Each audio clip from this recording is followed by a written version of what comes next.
This is Musical Talk. Musical Talk. The UK's independent musical theatre podcast. Musical Talk. The UK independent musical theatre podcast.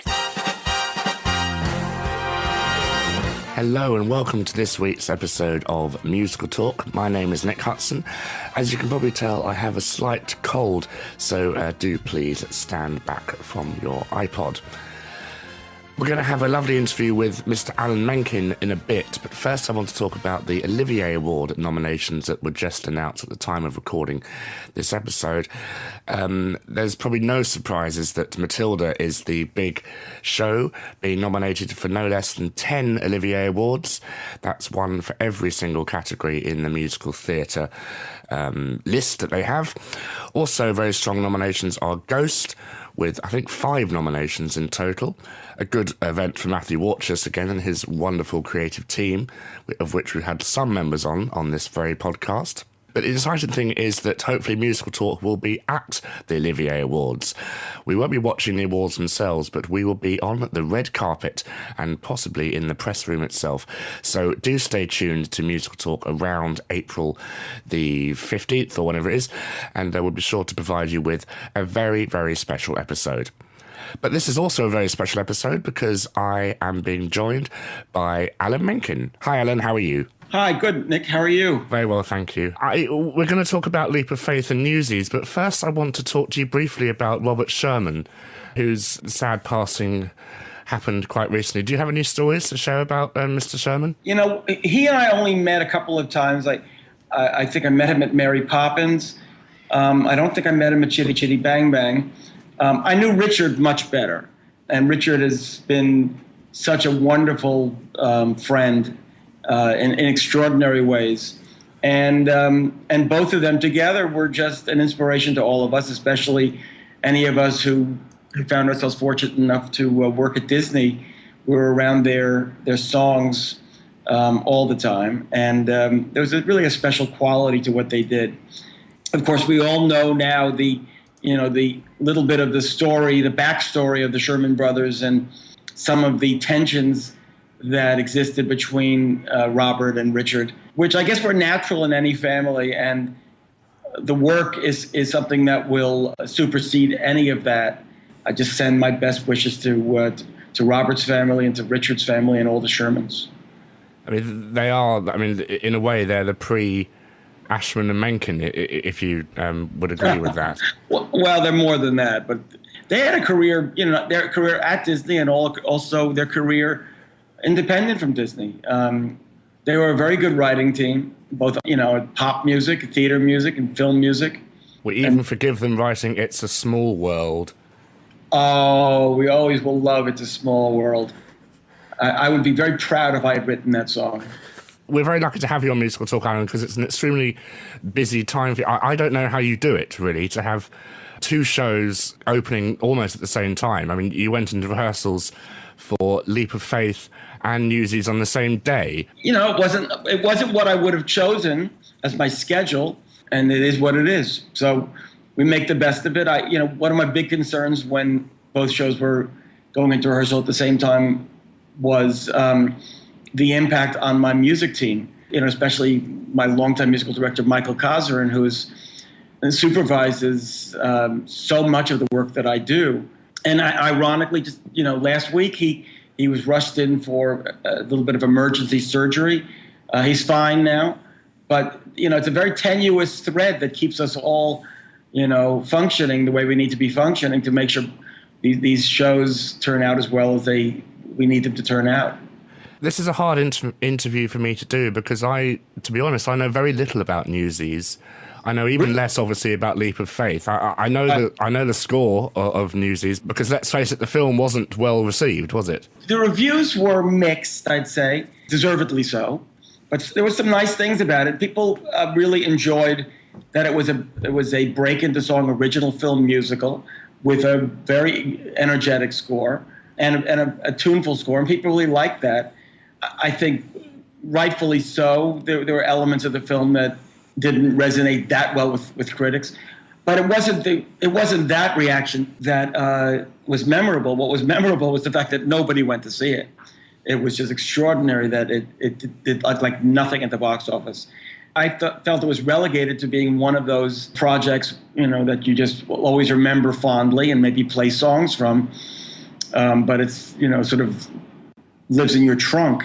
So for those of you who don't know, Newsies was the story of a group of newsboys. It's actually a true story in terms of the strike. Group of newsboys in turn-of-the-century New York who struck against the world, and the world being the newspaper. So basically it was a spontaneous labor movement. The musical itself is about a particular character named Jack Kelly and this group of newsies and their struggle. And over the years, it was, went to VHS tapes and then DVD, and it was on cable. And sort of under the radar, it became a real cult favorite among your generation here in the States. It was never really known overseas very much, but it became a real cult thing here in the States. It's sort of unnoticed by most of us. Where we did notice it was there was a lot of pirated productions of Newsies, either at schools or at camps or, I would find myself, I'd go into like a shopping mall and I'd hear one of the songs from Newsies being performed by a group of kids, in some sort of a public setting. And I go, what's going on here? And you were straight on the phone to your lawyer? Not at all. I was thrilled. I hardly going to my lawyer because there wasn't money to be made from a live performance. But it was very striking to me that people loved it, and yet there was no licensed version for people to perform. So the next thing that happened, once Disney, finally sort of took notice of that, they said, how about we put out a stock and amateur version of Newsies, and it'll just go, be there for schools and for camps and for community theaters, and you don't really need to worry yourself about it. You're busy with other things. We'll hire some other writers to come in and maybe add a few more songs and just fill it out, and there'll be some money to be made by everyone rather than it just being these pirated productions. And I said, no. I'm not going to allow anyone else to work on this other than me as a composer. This is my musical. And I think, they were a little taken aback by that because, it just was something that nobody ever really felt much about, but I did, and Jack Feldman did. And so that kind of changed the Disney calculation, and we worked then towards just a little production that would help publicize what was going to be the stock and amateur version that would then be released. And that little production at Paper Mill Playhouse became much more than that. It grew, first of all, simply because of public attention. It grew because young actors, all the young actors of a certain age, when they heard about it, said, I want to play those roles. It began to just gather its own momentum, and a lot of very, very talented people, including Harvey Fierstein as a book writer and Jeff Calhoun as director, came aboard, and this became a major musical production, and it seems to be becoming the one of the hits of this season. And it's a bit of a surprise to all of us, a very pleasant one. I do, however, have a friend from the States who's a big fan of Newsies. She introduced me to it years and years ago. Her name is Beth. So she has, in a way, written some questions for you, and I want to put some on to you. The first one is, given the cult following surrounding the movie, have the changes for the stage show met with any resistance from fans? Did you run into any difficulties revising material that has such a die-hard fan base? A little bit. And it was definitely, some of it was homegrown. My own daughters said, oh, no, you can't do this, or don't do that, or don't blow at that. Little tiny things that fans hang on to that we've changed. Nothing major at all, but just there are little changes. I would say for the most part, the production is very, very much in keeping with the movie and takes the best of the movie and improves upon it. And I think most fans agree. We've had Christopher Gattelli on the podcast quite early on in his career. Tell us about what you think of him as a choreographer. Oh, Chris is great. The choreography to Newsies is so dynamic and acrobatic and exuberant. It's really it's a tremendous choreographic show. Because you watch, for example, Carrying the Banner, and it's such a brilliant opening number. I think we talked about it in our first ever interview, Alan, and it always makes sense for it to be on the stage, like a lot of your projects, but because that's how you approach everything you do, isn't it? You mean I think of it for stage? I would say I think of, when I write a musical, I certainly think of it in terms of the construction of a story to be told through song. But for me, a musical is either on stage or on film or on record or on television. So it's a little bit of a misnomer to say that exclusively for stage. Newsies was written very much as a film musical, but a lot of the same rules apply. There's a new female character in the musical adaptation on the stage show, isn't there? Yeah, there was always a little bit of an implied romance between Jack Kelly and the sister of David and Les in the movie, and it was never fully realized. Harvey Fierstein had the wonderful idea of having this young reporter be sort of combining the characters of Denton, who was a reporter who reported on the Newsies, and a young love interest into one character, and her name is Catherine. And I won't tell you, who in the story she ends up to be. I'd rather it be a surprise to people when they see the show. But it's a very interesting plot twist, and it really seems to work well. But this is a limited engagement, isn't it? Which I think is, I don't see that lasting. I think the show will grow to be even bigger. We'll see. I mean, I think Disney honestly, sincerely, always were looking towards this being released for stock and amateur as something they wanted to move to as quickly as possible, because, Disney is a company that likes to make money. And there's money to be made in that. I would say at this point, it's a limited run that could extend and then could extend further. Honestly, I'm not being disingenuous when I tell you I don't really know what the long-term plan would be if it does really, really well. I mean, I presume it would keep running, but it's not my decision, and it's not something anyone has really definitively told me, what the plan is. I presume you've written new songs and cut songs? Yes, we've cut, for those who know the movie, we cut High Times, Hard Times, and we cut Lovey Dovey Baby. We have a new song for Pulitzer, a new song for Meta, a few new songs for the new love interest duets between Jack and Catherine. We have a new song for Catherine. We have a new song for the Brooklyn Newsies. And there's been a lot of rewrites and updating in songs that had existed in the score before. And very much in the tradition of Oklahoma, you start with a kind of a solo ballad, don't you? You've moved Santa Fe. Yes. Well, Santa Fe now exists in two pieces. It's at the top of Act 1 and at the end of Act 1, and it's also a little piece of it at the end of Act 2. And where it was sung in the original movie, that moment no longer exists. But Santa Fe still very much fills the function that was implied in the movie. It's just much more successfully does that.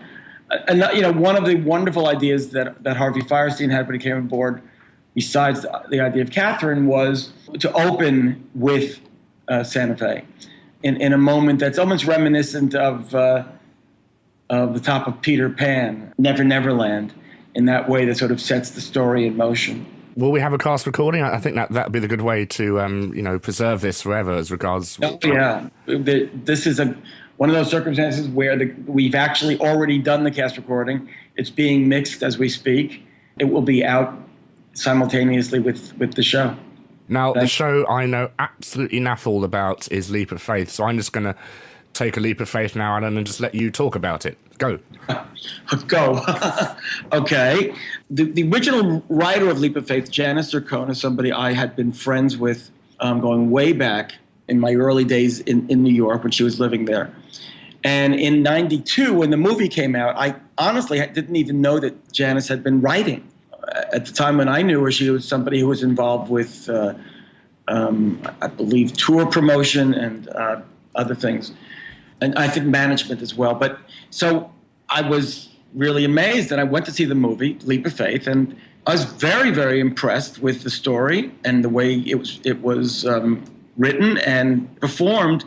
And I loved the fact that it was a story that was basically told through these gospel revivals, and through the spirituality of the revival and also the backstage story that's told through these revivals. and of course the exuberance of gospel music. And I said, this is great. Might even make a good stage musical.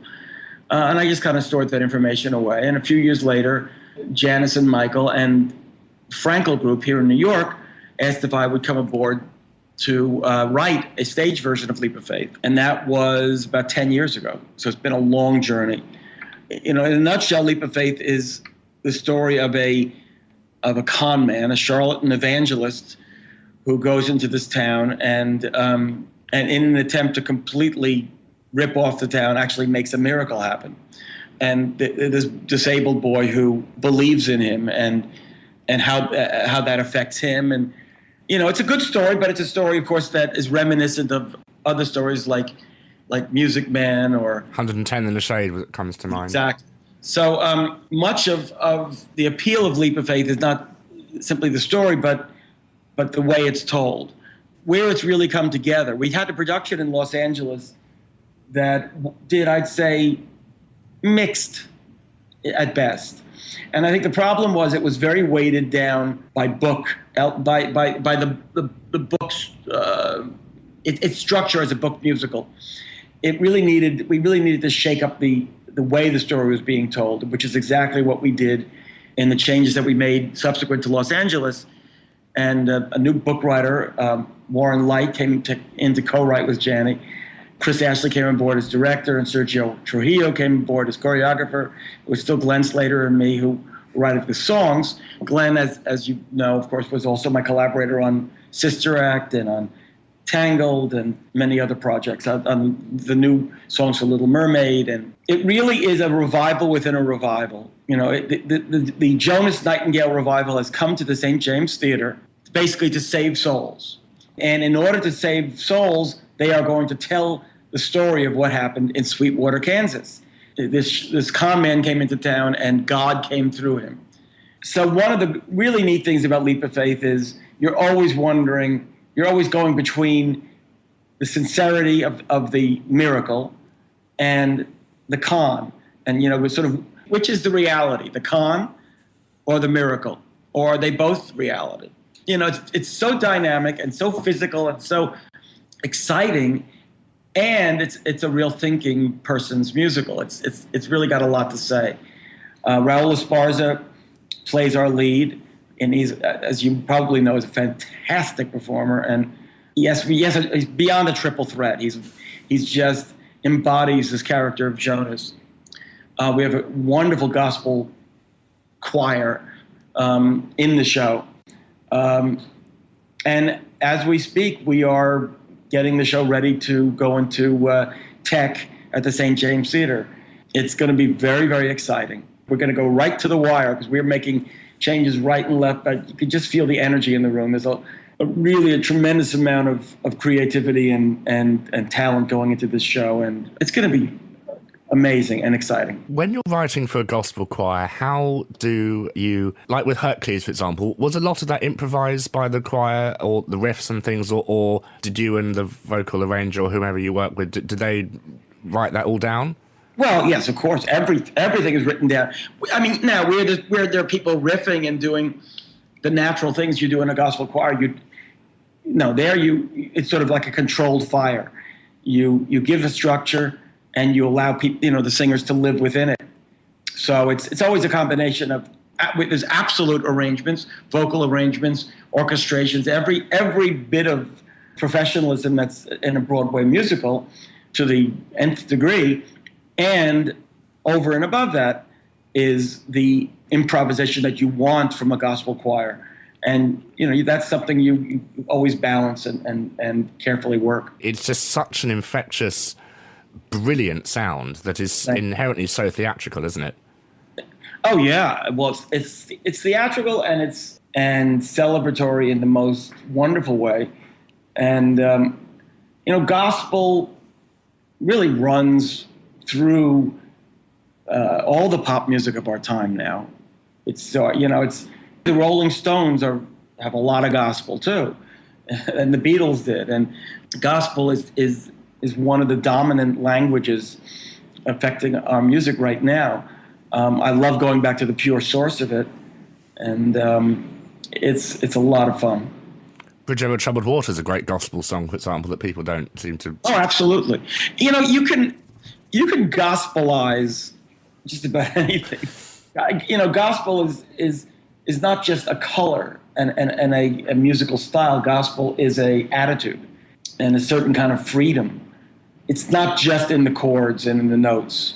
Gospel is very much in so many elements, but certainly in Leap of Faith, we're going back to the source, where gospel is part of the religious service, the repetitive nature of exhorting to God, and in the hand clapping, and in the rhythm, and in the way you're able to sort of make sudden changes that are so exciting, and just that sound of the choir. There's something about it that's irresistible.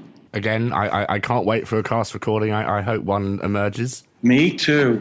Well, the story of Leap of Faith is being told right now. It's all very, very, everything is formative at the moment. And, when I finish this conversation, I go back into the rehearsal room for Leap, and we'll see what happens today. And you're on Twitter, which is a newish development for you. So where can people find you on Twitter, Alan? Oh, AI Menken.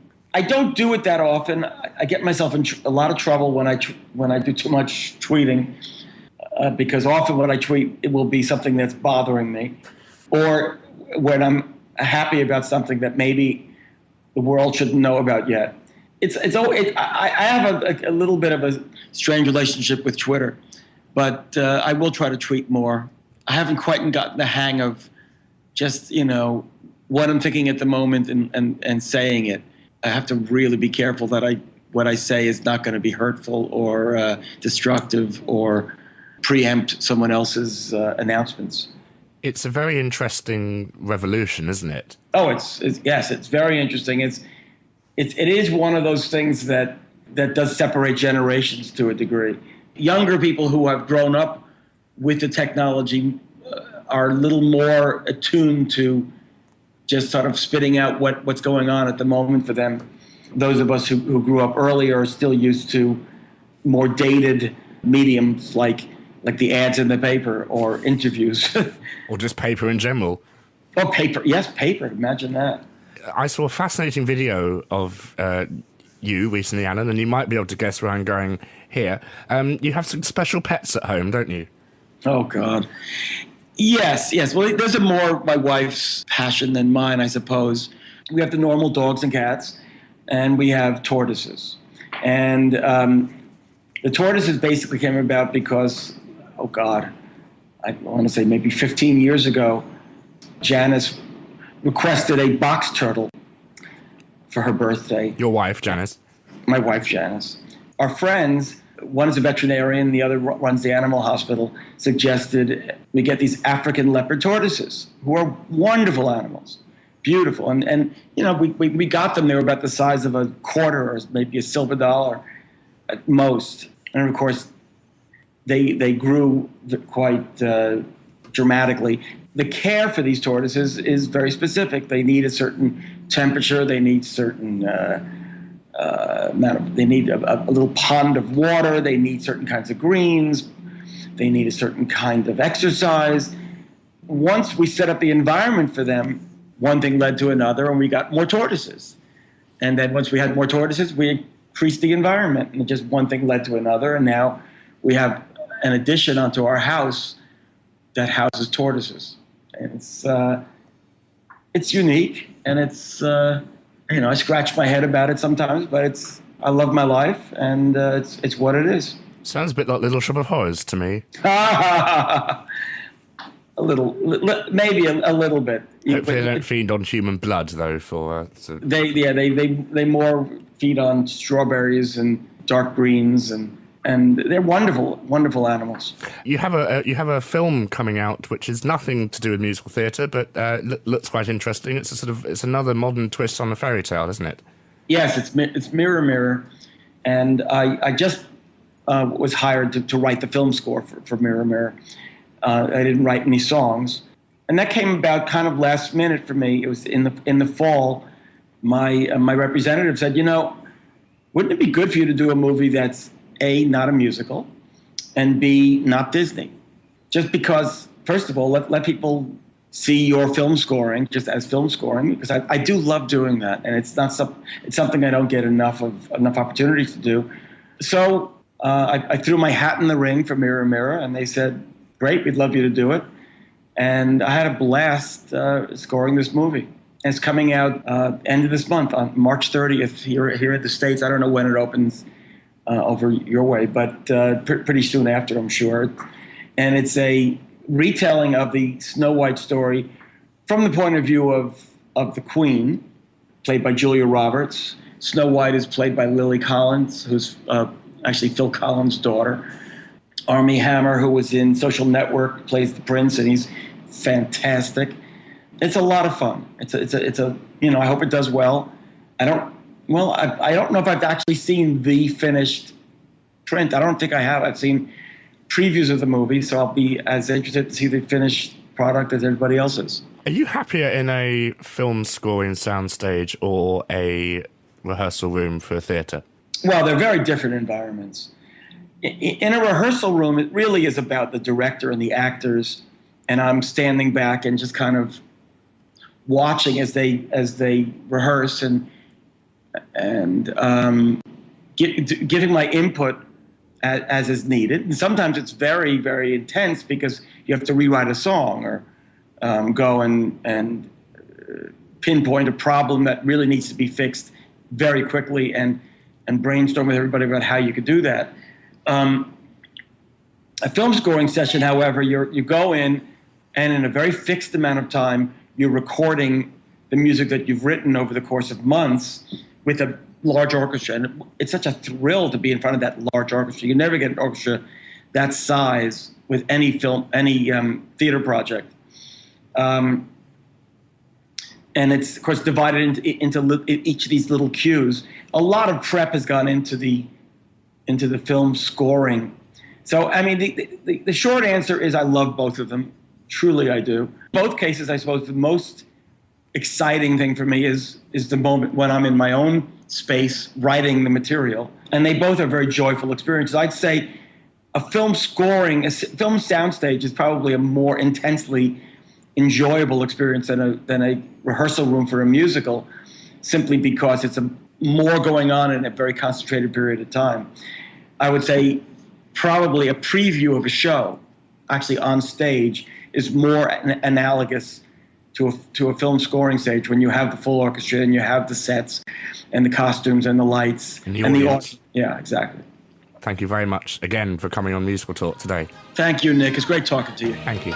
This is Alan Menken, and you are listening to Musical Talk.